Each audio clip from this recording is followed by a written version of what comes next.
Welcome to the Flower Essence Podcast, and join us on an exploration of the healing wisdom of flowers.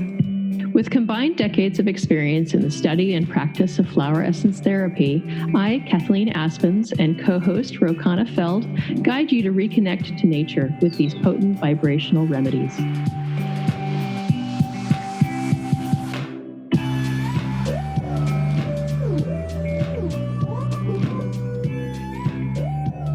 Welcome back to the Flower Essence Podcast. I'm Rokana Feld, and I'm here again with Kathleen Aspens. And today we are going to be talking about plant attunement, sometimes called plant spirit communication. And what that means is the ways that we connect to the spirit of the plants to hear their messages. So there's some really important concepts around this practice, and we just wanted to chat about the ways that we both do it in our individual practices and compare notes and share it with you all. Hey, Kathleen.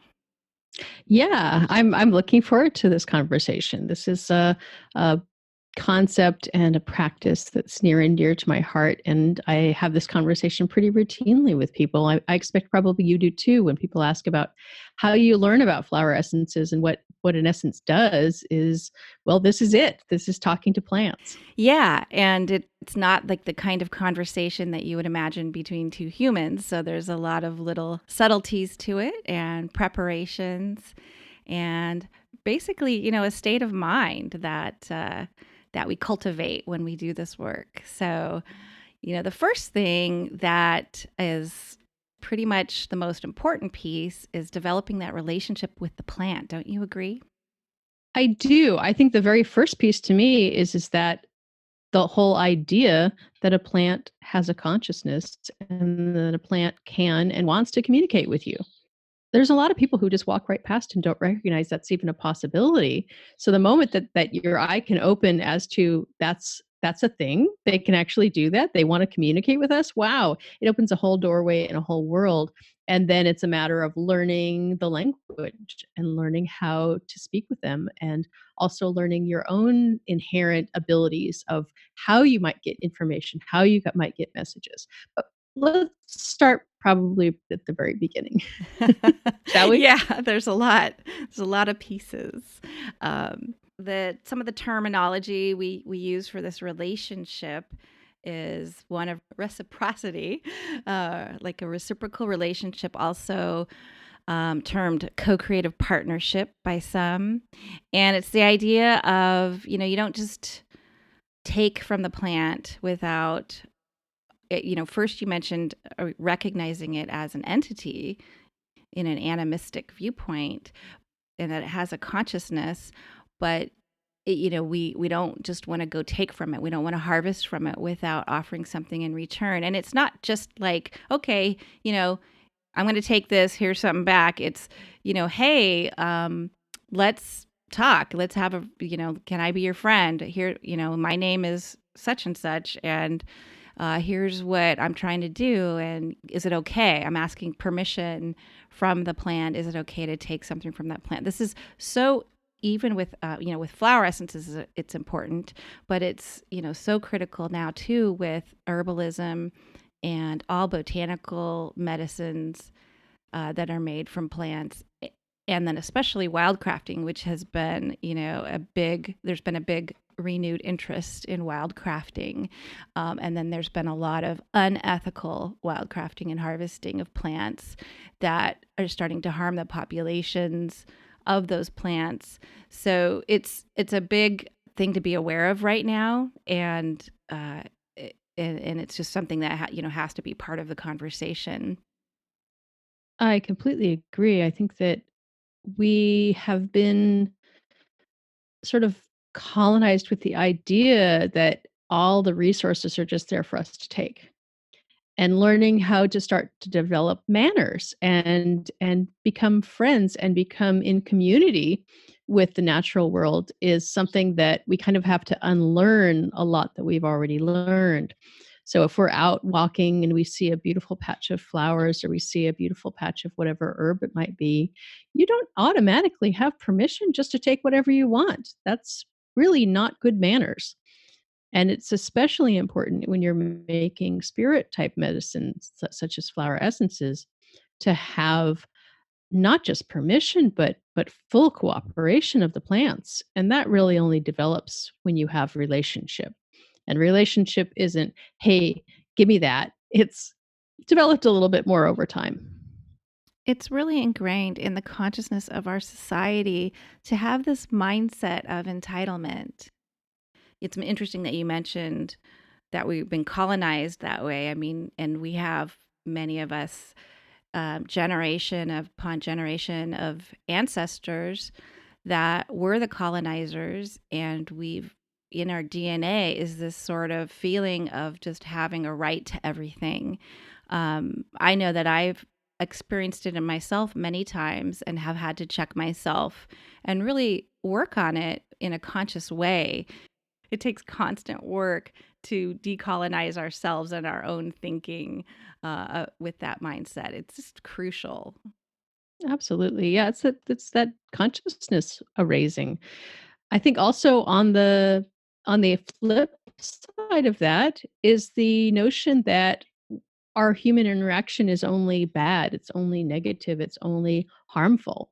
So someone who might feel like, that notion of you could only leave footprints, well, that's not really the way that indigenous people ever did. They had regular and conscious and ongoing relationships with the plants and wildlife in their native ranges. So plants can really benefit from being harvested intelligently, correctly, and well, and they will actually increase in health and vigor, and even the population will increase if the harvesting is done well. But like you were saying, that over harvesting wildcrafting is really an issue right now because maybe too many people are trying to do it and they don't know who else is working in that area. So it's a bit of a balancing act. But I like to just kind of think about both sides of that, that we do have, sort of an inherent community around us, and to engage in your community. So maybe engaging in your own garden and making essences with the plants that know you well. Yeah, I definitely agree with that. There is that other aspect of people thinking that every time we do anything with nature, we're harming it. And that's not true either. It doesn't have to be true.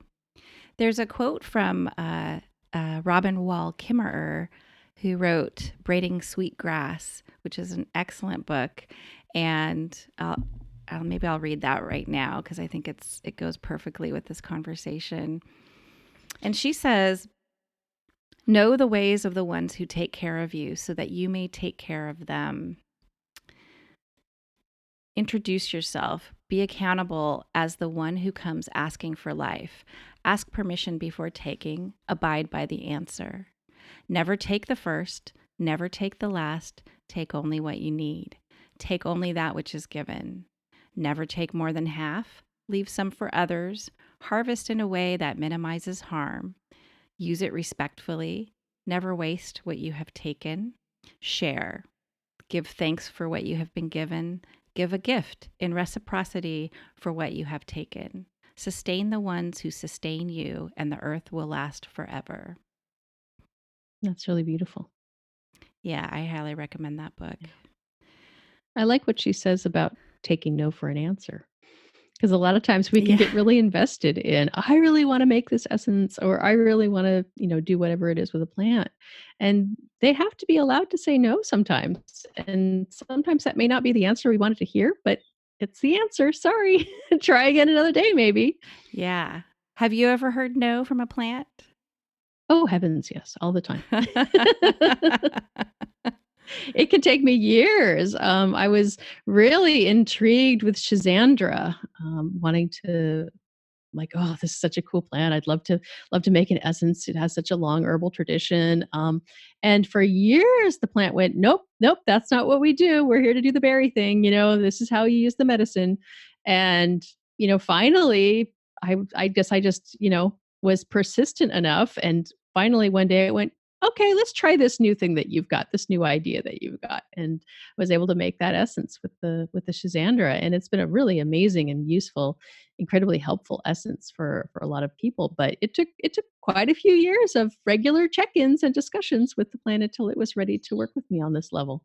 Yeah, I had a few of them also tell me that it wasn't the right time, or I had an apple tree, which was funny because this grandmother, beautiful old apple tree, she wanted me to wait until and come to her 3 times before she would say yes, and I knew it from the beginning. So there was a process there.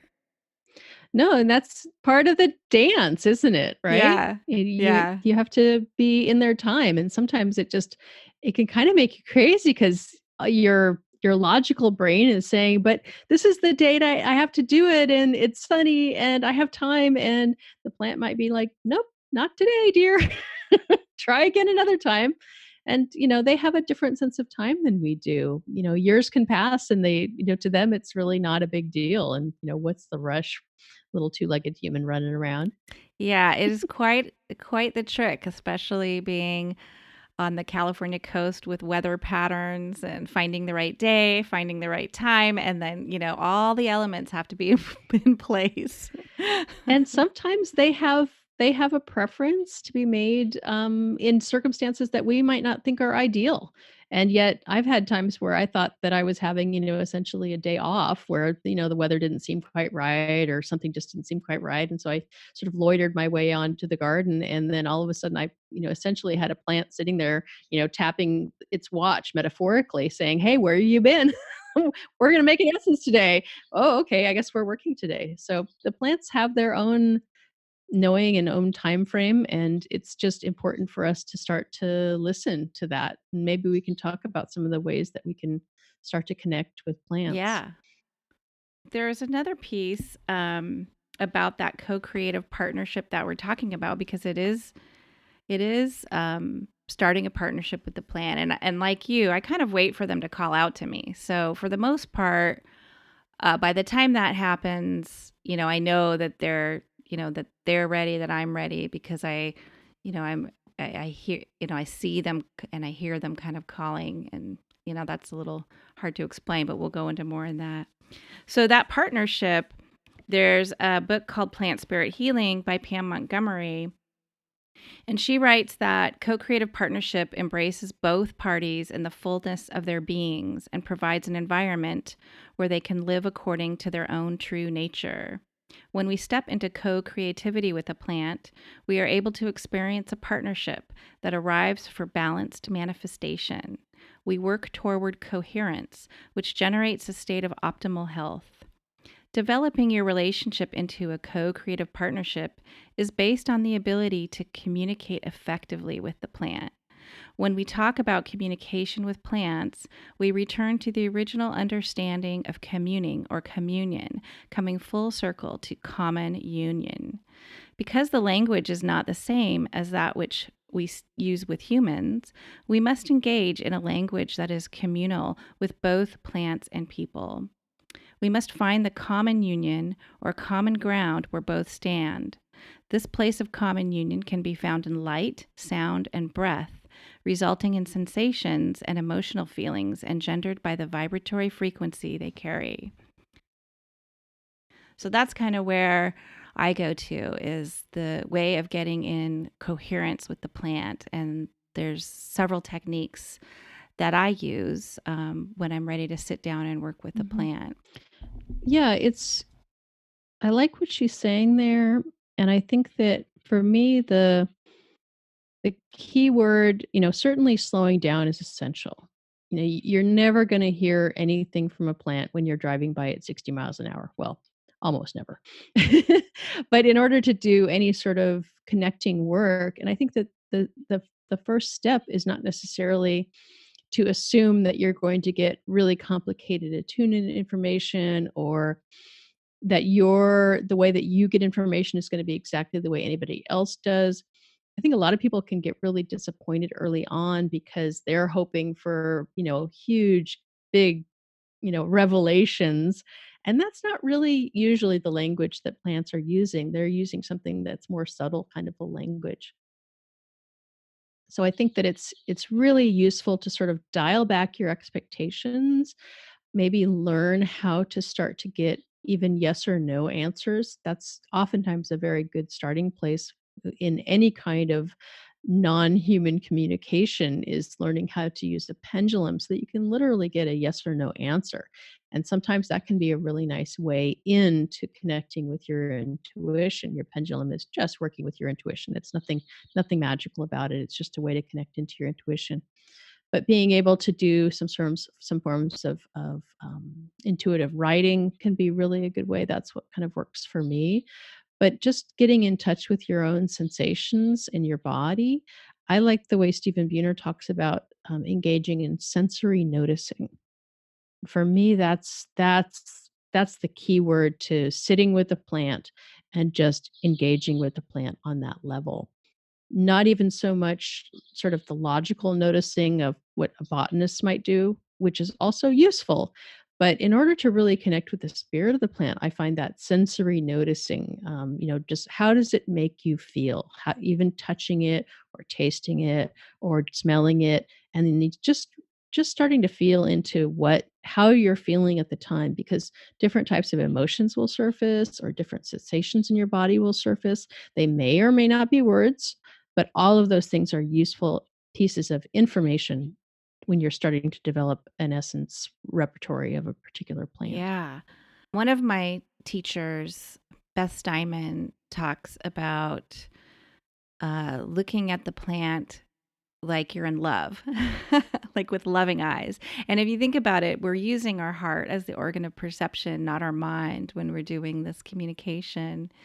And then when you have a new relationship with someone, you look at them with these eyes, and everything is that you notice all these details about them, and everything is beautiful, and you're enthralled in what you're seeing.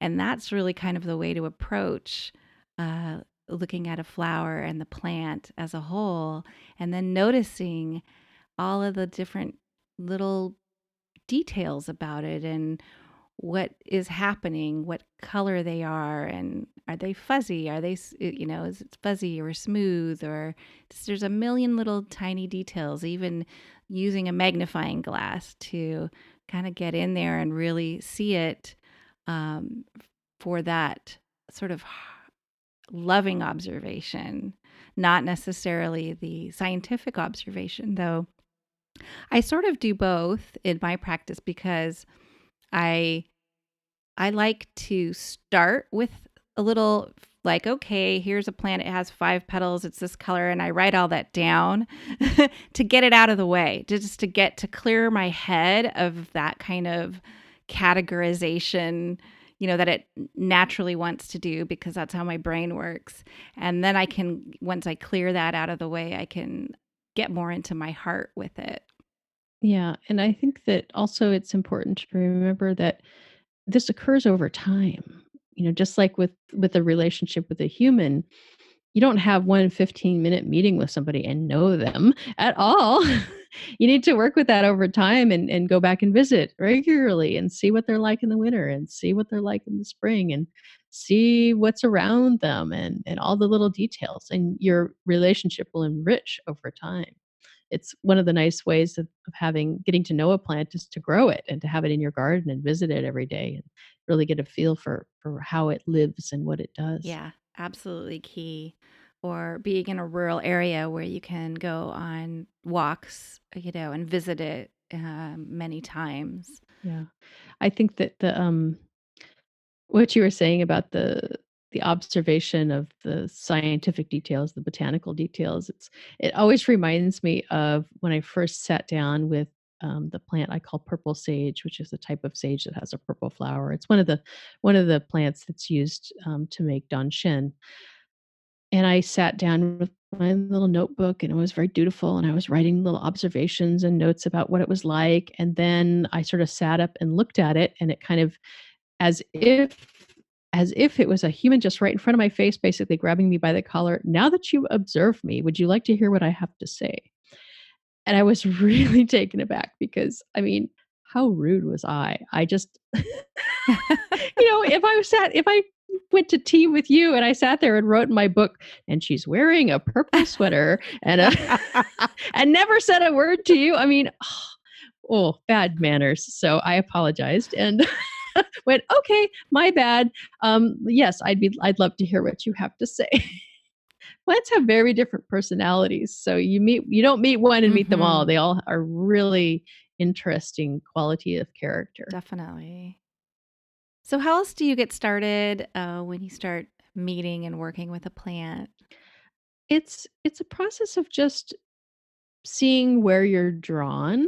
If you're like you were talking about earlier, that you don't just decide I'm going to make this essence or decide that I'm going to start working with this plant.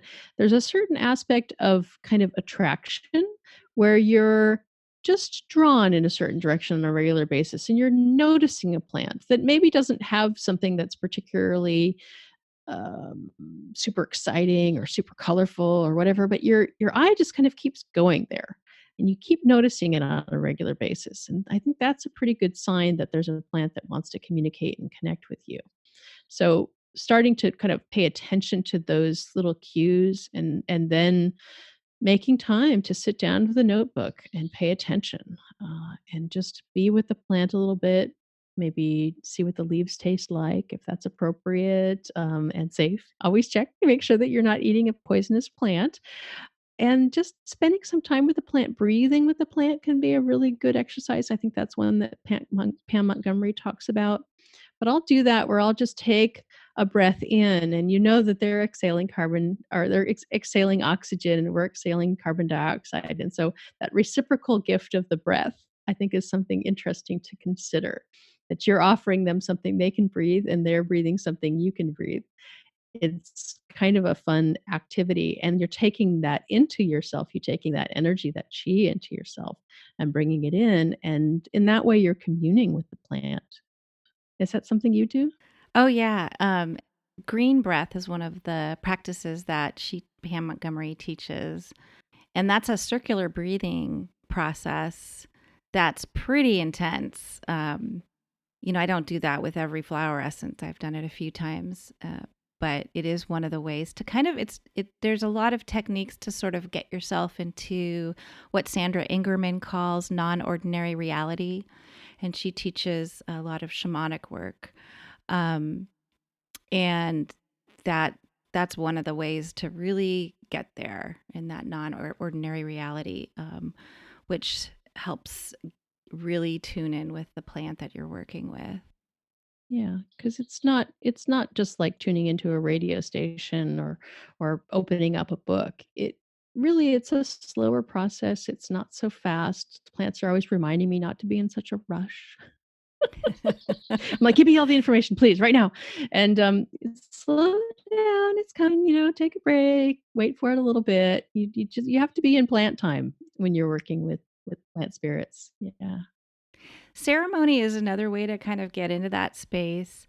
Um, and I do a little honoring, a little quick honoring of the directions before I start working with the plant. And I don't think the plants care, but for me, it helps me get really centered and grounded and into a space where I'm more receptive and feeling more a part of my environment. Yeah, I don't have anything strictly ceremonial because it's not part of my tradition and training, but I always do a prayer when I go into a place like that. I always intentionally open to the spirits of the garden, to the devas of flower essences, and to the elemental forces of earth, air, fire, water, and then love, the mystery element. I think it's important to connect to those different energies and intelligences. You might also think about connecting to Pan, the spirit of nature. And then whatever beings who are guardians and guides and teachers for you, it's always useful to bring everybody into that conversation, I think. That's kind of the prayer work that I do before I even consider, before I walk in nature, and I'm waiting to hear what they might have to say, just to be open. those are some ways that I work. And then there are a lot of other possibilities. I think that one of the things that we were talking about was the dream. And I think that I've had a few really interesting dreams about plants, and they may have been plants that I had met before, and then all of a sudden they appear in a dream, and that's usually something to really pay attention to, is when you dream about a plant. Is that something that you've experienced? Yeah, well, we talked about that before with the what was it? It was the fairy lantern Right. came to me in a dream not too long ago. So yeah, and last night, funny enough, I'm just remembering this. Willow came into my dreams, so that's really interesting when that happens. And I thought, oh, I need to revisit my work with Willow right now. Yeah, interesting. So those are some possibilities for starting to develop your own relationship with a plant particular or plants in general. I think those are some nice ways, and I think we'll put in the show notes some of the books that we've recommended. I know that Stephen Buhner's books have been really influential to my thinking and to my process. And then we have some others, Pam Montgomery, and then the delightful Robin Wall Kimmerer, who's just a gift to the world. Yeah. And then in getting in more the sort of the what is it? The right brain, the left brain. Doing some observation, whichever side of brain it is that's more logical. Getting into some real clear observations. I think that one of the ways that I love to deeply observe a plant is to draw it, is to sit and with a pencil and be so observational that I'm making an image of that plant. And there's something about drawing it, even if you're not good at that, it makes you really look in a way that you don't really look if you're just shooting a picture or you're just I kind of looked at it. You know, to draw it, you really have to sit with it and go, okay, which way do those hairs emerge from the stem, and how do those leaves really are they shaped? I think that that's a really good way. Yeah, that's I don't do the drawing that much. I guess that's a good idea for the reasons that you're talking about. I do a lot of journaling though. Sort of I get into a whole consciousness writing kind of free form exercise with it. So I start with the note what I'm noticing, and then I'm able to just it stuff starts coming out of what I'm writing that when I look back at that, I have no idea how I thought that or where that came from. So I mean, obviously it's coming from the spirit of the plant. So it's really interesting for me to do that with the journal, and kind of key in my process, because I think everybody who does this kind of work or is any kind of intuitive work that they do, we don't all approach it the same way. We don't have, some people are clairaudient, some are clairvoyant, some are hearing things, some are seeing things. And for me, there's a kind of a claircognizant piece that comes out when I do automatic writing, where just the information kind of downloads. I think that's one of the main ways that I sort of perceive and receive the information. What about you? Definitely the writing. Mm-hmm. It's absolutely part of my practice is to, first I have to really settle in. It's not like I just pop open my notebook and then out fabulousness comes. Not so much. You got to really be with it for a little while. Take some breathing and be patient, and don't get frustrated the first time that you try it and you don't get something amazing. Some days just are like that, and some days are just amazingly beautiful and all sorts of wonderful things come out. But like you, I too get a lot of good information when I just open to the spirit of the plant and just let it come through me. And I just try to get out of the way as much as I possibly can and let the words come in whatever form, in whatever grammar. A lot of times, it's really a different energy. It's not your voice. You can tell it's not you writing something. You can tell that it's kind of coming through a filter of something. It's coming through you, but it's not it's not you. So that's for sure definitely how I get a lot of my information, that the plants teach me what they're for, what essences can be used for, and what they specialize in, and kind of their area of expertise, as it were. I'm assuming that's probably your case as Yeah, well. absolutely. I just ask them, when I get into a certain part of that flow, I don't do it straight off the bat like you're saying. And when, sometimes it can take a long time to get into that flow, and sometimes I'll get right in there.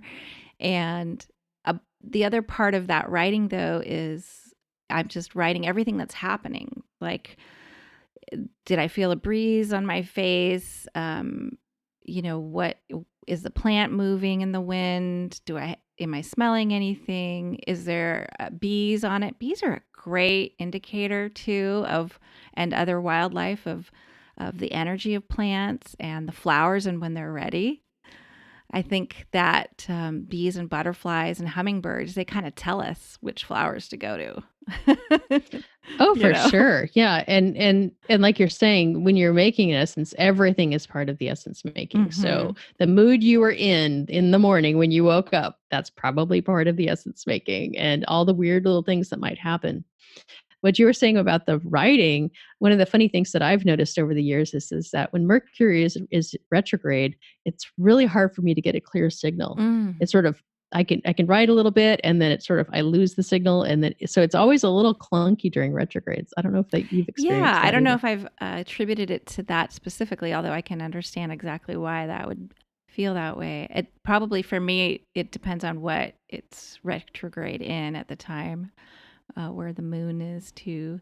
But sometimes I'll just kind of kick right out of it. It's a practice, just like any meditation or spiritual practice where you're trying to do something that's not controlled by the mind. And then the mind wants to get back in there at any chance it can. Yeah. Yeah, there's good days and then there's days that are not so good. So just be patient with yourself if you're interested in Yeah. learning how to do it. Just be patient. And it can be, you can spend an hour and get one interesting thing and that's great. Yeah. Nothing wrong with that. That's plenty. Thanks. That's good. So don't assume that you have to get tomes of information on a plant in order for you to be having an accurate reading situation or be learning something useful from the plant. Little steps. Yeah. Other techniques are singing or humming and trying to just get into coherence with the vibration of the plant or the moment. I think that's really helpful, especially if the writing's not coming, and I'm just kind of like, I don't know. And I just take a step back and try to feel how the plant is vibrating and then do some humming. And if it's a practice that if you work with it, then each plant would have its own sort of music that you can kind of tune into. So that's another technique that some people use. That's interesting. I hadn't heard about that doing it that way. I have on occasion heard I've certainly heard the lore that plants have a song and that they will teach you their song. And I've heard a few of them from time to time, but I never thought about doing it that other way, going in the other Oh direction. yeah. That's quite cool. And there's Yeah. well, there's some interesting work where people are recording plants now, and that's just so interesting. I want to look into more of that. But humming in itself, those ohm sounds can get you on a frequency that's a nature frequency, and then you kind of get into that wave with the plant, and that feels good regardless of the outcome. It's a healthy kind of good thing to do. Yeah, and it'll be interesting to hear from listeners. We'd love to hear from you. Like you can connect with us on Facebook or Instagram, and we'd love to hear what your ways of connecting to Yeah, plants are yeah. because we know you're out there and you're all plant people and love plants. So we'd love to sort of hear some tips and tricks that you have too because we have our own experiences and we have the ways that we've been taught, but I'm sure there's quite a bit out there and it'd be really fun to know more. Yeah, I've done some ceremonial plant dieting or dietas as part of my training as well. And that's an interesting way. It's a ancient method of sort of honoring and connecting with the plant and sort of changing your own diet to cut out a few things like salt and meat so that you have more energetic space to experience the plant. and then incorporating that plant, if possible, any way that's possible, into your diet, or taking its medicine, and doing that over a period of time. Sometimes it's a few days, a week, or some people even do it for a month or more as part of a healing practice. But that's a method that I used in the Earth Advocate Apprenticeship program I did with Beth Steinman again. And we did that every month with a plant that we focused on for the weekend, and then did our journeys and our ceremonies with the plant to hear its messages. It's a really powerful way to tune in mind, body, and soul with the spirit of that plant. Wow. That's really cool. What a neat experience. Yeah, definitely neat. So, of course, that's Hmm. not something that I do every time. It's more of a special scenario. But having that When it's practice, called, you know the skill. You've got yeah, it if you need to. yeah. Mhm. And then, like you said, just tasting it, that's part of it too. So as long as you've identified that plant properly, which is a key, and even in touching it, Yeah. you don't want to touch poison oak or giant hogweed. Nettles. Nettles. Yeah, She yeah, bites. right. And you don't want to eat poison hemlock, or there's a lot of missteps you can take in the natural world if you are not, if you don't have a very good amount of knowledge and training on what you're dealing with. Yes, if you're a novice, get some education, get a guide, have somebody help you. It's always worthwhile, and start with, you don't have to learn every plant in the world, just start with a few. Start with the apple tree outside your door, or that sort of thing. You don't have to reach super huge in order to start developing a relationship with the natural world. I think we kind of covered some ground here. Are there any other pieces that you think that are essential to this conversation about attunement? I think you started to go there about getting more of that left brain knowledge. We talked a lot about the non-intellectual part of the process, and for me, that there is a research part that's also part of it, because clues about that plant, its personality, and its how we could use it as a flower essence, are everywhere in folklore, in traditional uses, in culinary uses, aromatic, even scientific studies. So I'll even read, scientific studies just to get a clue for, well, what's that energy what's happening with the energy of that plant, that it can be done, that it can work for this thing that it's being studied about.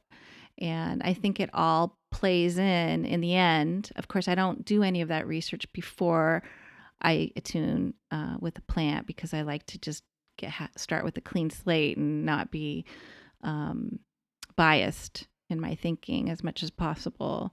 But after I've done that work, I go to town with the research, and then see how that aligns and correlates with what I've received.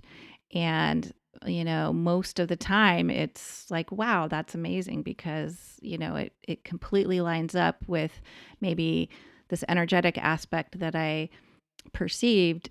Like the physical manifestation of that may make total sense in the other ways that that plant is used. Yeah, I like everything you just said.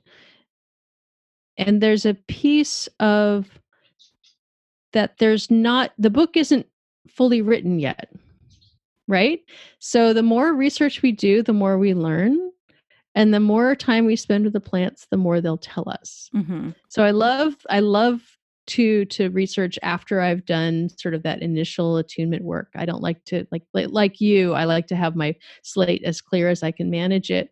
And then sometimes there's these kind of not they're not conflicting per se, but you're just not quite sure how the picture comes together with a particular plant. You're thinking, okay, it's used this way medicinally or herbally or culturally, and yet I got something that felt really different. And that doesn't mean that you got something wrong. It might be that you saw it from a different angle. Yep. And there's some plants that it takes me a couple, it can take years to really figure out the essence of a plant. how it might be coming up for you. And so it always comes around, though. It might take a while, but it always comes around. So be patient with yourself instead of just throwing your notes up in the air and burning them. Oh, yeah. And saying, "Oh, I got something horrible." Just wait, just see how that evolves, because you might find that, "Oh, I see how that relates to these other pieces. Yes, I was just looking at it from 180 degrees in another direction." Well, it's like peeling back the layers of an onion. And so here you have your outermost layers, which are going to be your pure biochemical reactions or the food uses or things like that. And then every time you go further with it, I think it's, like a deeper layer. You're working with, not just emotional layers and spiritual layers, but there's, I guess, different layers in that consciousness, and you can just keep going with it. So it's really interesting how that works, and then it might not match up with, say, another flower essence maker's description, but then when you look at it as another sort of layer or aspect of that, I mean, in herbalism, I constantly am asked, well, what plant is good for such and such, this plant for that.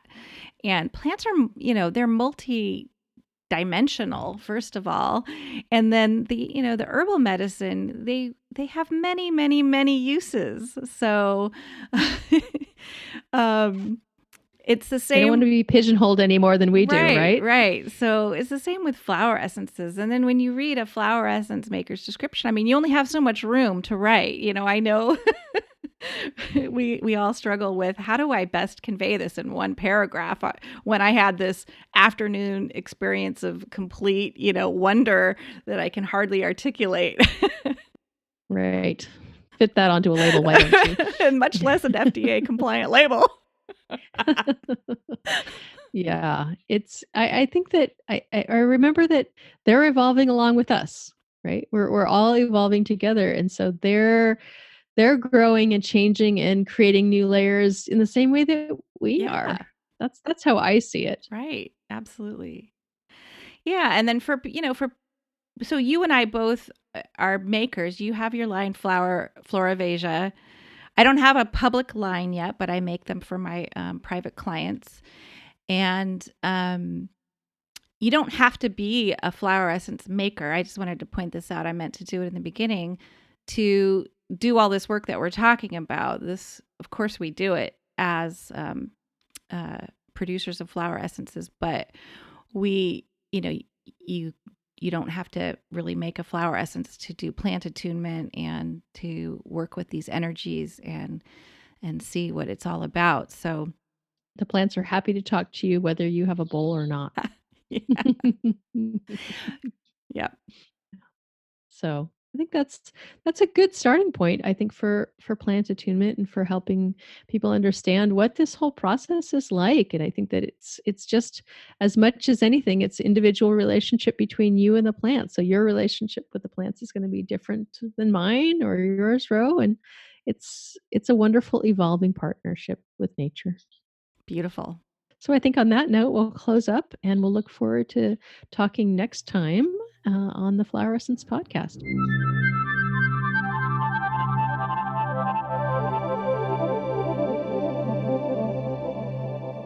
You've been listening to the Flower Essence podcast with Urkana Feld and Kathleen Aspens, and we appreciate your interest in connecting with nature on a deeper level.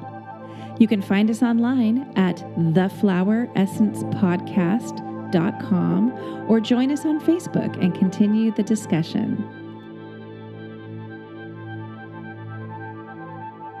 This podcast is meant for educational and entertainment purposes only.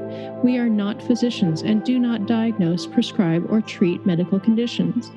Please consult with your own physician or healthcare practitioner regarding the suggestions and recommendations made by the hosts and guests of the Flower Essence podcast.